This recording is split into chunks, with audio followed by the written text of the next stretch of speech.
ძვირფასო მაყურებლებო და მსმენელებო გულითადად მოგესალმებით ყველას. ჩემთვის დიდი პატივია დღეს თქვენთან საუბარი თემაზე, რომელიც კაცობრიობის ისტორიაში ერთ-ერთ ყველაზე გრანდიოზულ, მასშტაბურ და სიმბოლურ ნაგებობას ეხება, ჩინეთის დიდ კედელს. დღეს ჩვენ არ ვაპირებთ, მხოლოდ ზედაპირულად გავეცნოთ ამ თემას. ჩვენ შევეცდებით ჩაუღრმავდეთ ისტორიას, გავიგოთ ეპოქები, ადამიანები, პოლიტიკური მდგომარეობა, სამხედრო სტრატეგია, კულტურული მნიშვნელობა და ის ღრმა აზრი, რომელიც ამ კედლის უკან დგას. ეს არის ამბავი, რომელიც საუკუნეებს მოიცავს და გვიჩვენებს, რა შეუძლია ადამიანს, როდესაც მას აქვს მიზანი, შიში და სურვილი, გადარჩეს და დაიცვას საკუთარი სამყარო. დავიწყოთ ყველაზე ადრეული პერიოდიდან. ჩვენი წელთაღრიცხვამდე მერვე და მეშვიდე საუკუნეებში ჩინეთის ტერიტორია დაყოფილი იყო მრავალ მცირე სამეფოდ.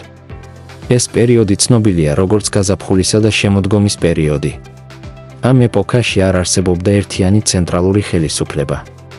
თითოეული სამეფო დამოუკიდებლად მართავდა საკუთარ ტერიტორიას, ჰყავდა საკუთარი ჯარი და მუდმივად იბრძოდა მეზობლებთან. ამ მუდმივი ომების პირობებში გაჩნდა საჭიროება თავდაცვითი ნაგებობების. თავდაპირველად ეს იყო მიწისგან აშენებული კედლები, sojourn and earth ტექნიკით, რაც გულისხმობდა მიწის, თიხისა და სხვა მასალების შეკუმშვას და გამაგრებას. ეს კედლები არ იყო ძალიან მაღალი ან გამძლე, მაგრამ მაინც ეფექტური იყო სწრაფი თავდასხმების შესაჩერებლად. შემდეგი ეტაპი იყო მეომარი სახელმწიფოების პერიოდი, ჩვენი წელთაღრიცხვამდე მეხუთე საუკუნიდან მესამე საუკუნემდე. ამ დროს ჩინეთში უკვე 7 დიდი სახელმწიფო არსებობდა: ცინი, ჩუ, ცი, იან, ჰანი, ჟაო და ვეი. თითოეული მათგანი ცდილობდა გაბატონებას. ამ პერიოდში კედლების მშენებლობა კიდევ უფრო გააქტიურდა. განსაკუთრებით ჩრდილოეთ სახელმწიფოები აშენებდნენ კედლებს მომთაბარე ტომებისგან დასაცავად. ეს ტომები, მათ შორის სიონგნუს, იყვნენ ძალიან მობილურები და ხშირად ესხმოდნენ თავს დასახლებულ რეგიონებს. სიონგნუები ცხენოსნობაში იყვნენ გამორჩეულნი. მათ არ სჭირდებოდათ ქალაქები ან ციხეები, ისინი სწრაფად გადაადგილდებოდნენ და მოულოდნელად უტევდნენ. ეს ქმნიდა მუდმივ საფრთხეს ჩინური სახელმწიფოებისთვის. ახლა გადავიდეთ ერთ-ერთ ყველაზე მნიშვნელოვან ფიგურაზე, ცინ ში ჰუანგზე. ჩვენი წელთაღრიცხვამდე მესამე საუკუნეში ცინის სახელმწიფო მოახერხა ყველა სხვა სახელმწიფოს დამარცხება. მისი მმართველი, ცინ ში ჰუანგი, გახდა პირველი იმპერატორი, რომელმაც გააერთიანა ჩინეთი. მისი მმართველობა იყო მკაცრი, მაგრამ ძალიან ორგანიზებული. მან გაატარა მრავალი რეფორმა, გააერთიანა დამწერლობა, სომაწონა, გზები და ეკონომიკური სისტემა. მაგრამ მისი ერთ-ერთი ყველაზე ამბიციური პროექტი იყო კედლების გაერთიანება. მან ბრძანა, რომ ადრე არსებული კედლები ერთმანეთთან დაეკავშირებინათ და გაეგრძელებინათ. შედეგად შეიქმნა გრძელი თავდაცვითი ხაზი ჩრდილოეთ საზღვარზე. მშენებლობა მიმდინარეობდა მძიმე პირობებში. მუშები ხშირად მუშაობდნენ უკიდურეს სიცივეში ან სიცხეში. საკვები არასაკმარისი იყო, დასვენება შეზღუდული. ბევრი ადამიანი იღუპებოდა. არსებობს ცნობილი ჩინური ლეგენდა, მენგ ძიანგნუს წრემლები. ეს არის ამბავი ქალზე, რომლის ქმარი კედლის მშენებლობაზე დაიღუპა. როდესაც მან გაიგო ამის შესახებ, მისი ტირილი იმდენად ძლიერი იყო, რომ კედლის ნაწილი ჩამოინგრა და მისი ქმრის სხეული გამოჩნდა. ეს ლეგენდა სიმბოლურად ასახავს იმ ტკივილს, რომელიც ამ პროექტს ახლდა. ცინ ში ჰუანგის სიკვდილის შემდეგ მისი დინასტია მალევე დაეცა, მაგრამ კედლის მშენებლობა არ შეჩერებულა. ჰანის დინასტიის პერიოდში, ჩვენი წელთაღრიცხვამდე მეორე საუკუნიდან ჩვენი წელთაღრიცხვის მესამე საუკუნემდე, კედელი გაფართოვდა. ამ დროს განსაკუთრებით მნიშვნელოვანი გახდა სავაჭრო გზების დაცვა. აბრეშუმის გზა, უდიდესი სავაჭრო ქსელი, გადიოდა ჩინეთიდან ცენტრალურ აზიაში და იქიდან ევროპამდე. ამ გზით გადაჰქონდათ აბრეშუმი, სანელებლები, ძვირფასი ქვები და სხვა საქონელი. კედელი და მასთან დაკავშირებული ციხესიმაგრეები იცავდა ამ გზას. ასევე არსებობდა საგუშაგოები, სადაც აკონტროლებდნენ ვაჭრებს და აგროვებდნენ გადასახადებს. კედლის გასწვრივ შეიქმნა კომუნიკაციის სისტემა.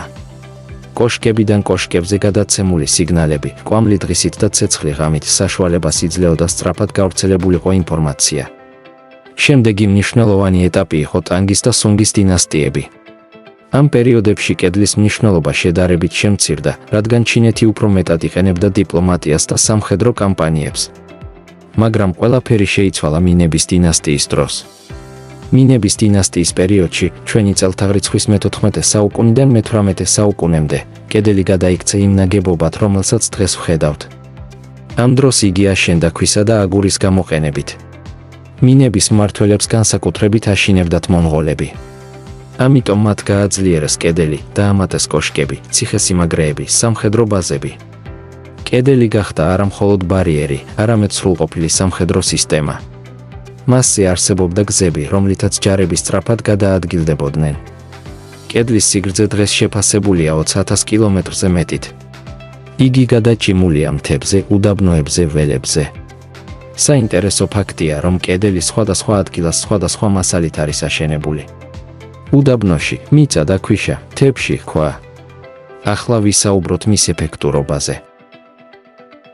კედელი ყოველთვის ვერ აჩერებდა მტერს.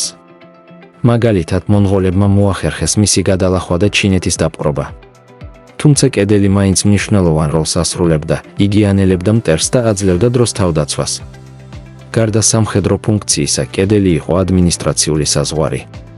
აქ ხდებოდა კონტროლი, გადასახადების აკრეფა, ადამიანების გადაადგილების რეგულირება. დღეს ჩინეთის დიდი კედელი არის მსოფლიო მემკვიდრეობის ძეგლი. იგი ერთ-ერთი ყველაზე ცნობილი ადგილია მსოფლიოში. მაგრამ ეს კედელი არ არის მხოლოდ ქვა. ეს არის ისტორია ადამიანების, რომლებიც მუშაობდნენ, იბრძოდნენ, იტანდნენ და ქმნიდნენ. ახლა მინდა დავასრულო რამდენიმე მნიშვნელოვანი აზრით. ისტორია გვასწავლის, რომ დიდი მიზნები მოითხოვს დროს და ძალისხმევას. გვასწავლის, რომ ერთიანობა მნიშვნელოვანია. გვასწავლის, რომ თითოეულ გადაწყვეტილებას აქვს შედეგი. ძვირფასო მსმენელებო, დიდი მადლობა ყურადღებისთვის. თქვენთან საუბარი ჩემთვის დიდი სიამოვნება იყო. გისურვებთ ჯანმრთელობას, ბედნიერებას და წარმატებას. და ხვალინდელი დღე იყოს სავსე სიკეთით, სითბოთი და ახალი შესაძლებლობებით. მჯერა, რომ თქვენ შეძლებთ ყველა კეთილი მიზნის შესრულებას. დიდი მადლობა და შეხვედრამდე.